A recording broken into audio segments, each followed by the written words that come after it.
बीड जिल्ह्यातील एका वकील महिलेने त्यांना जो ध्वनी प्रदूषणाचा त्रास होतो किंवा त्या संदर्भामध्ये आवाज उठवला, अर्ज केला, म्हणून एवढ्या अमानुषपणे मारहाण केली जाते.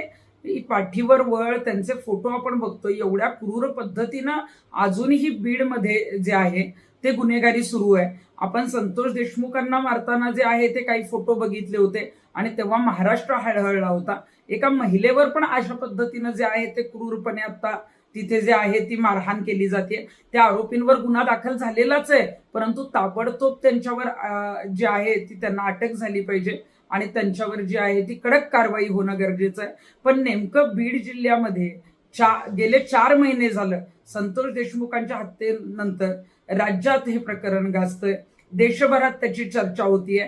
त्यानंतर SP बदलले गेले, पालकमंत्री बदलले गेले, मंत्र्यांना राजीनामा द्यायला लागला. एवढं सगळं होऊन सुद्धा तिथले लोक घाबरत नाहीत.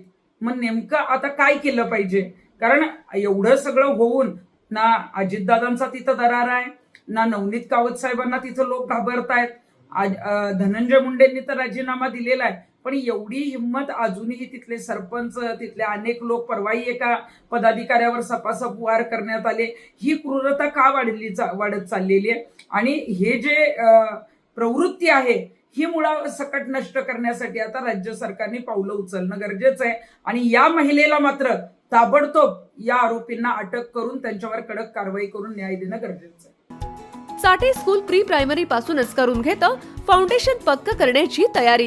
म्हणूनच चाटे शिक्षण समूहाच्या कित्येक विद्यार्थ्यांनी घेतलीये करिअर मध्ये उंच भरारी. 2025-26 या शैक्षणिक वर्षाकरिता आपल्या पाल्याचा आजच प्रवेश घ्या.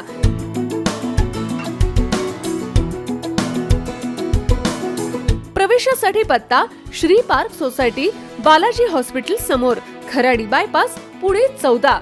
संपर्क क्रमांक 9372619453 किंवा 9372619483 किंवा 9372619484. फाउंडेशन उत्तम, प्रगती सर्वोत्तम. Chate foundation, no tension.